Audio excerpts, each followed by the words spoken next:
sung pa khom dinga ilal sa thim thu ching hoi lam bage hita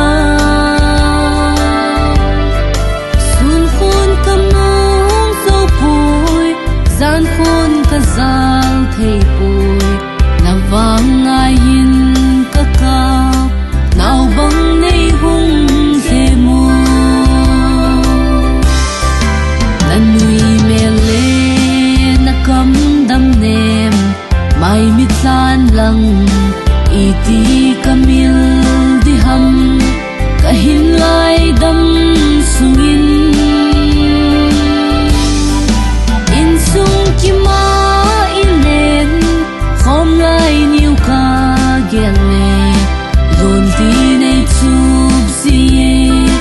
aden kangai vale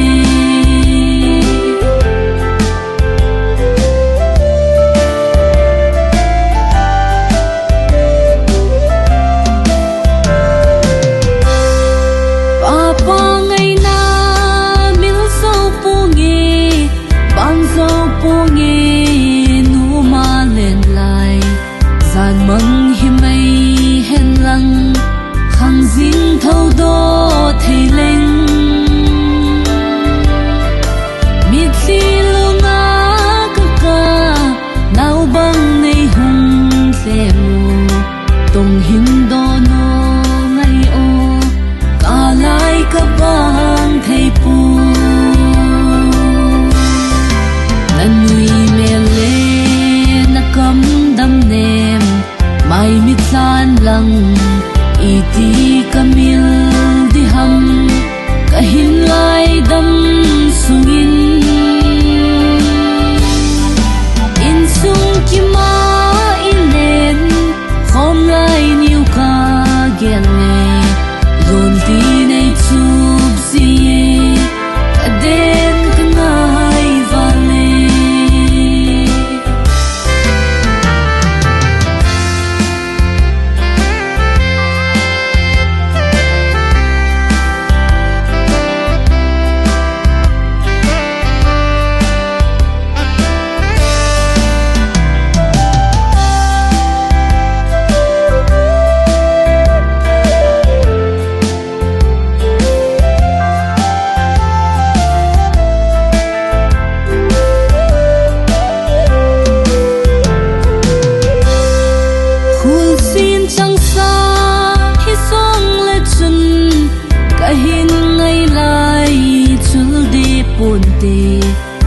hi lan sung kamil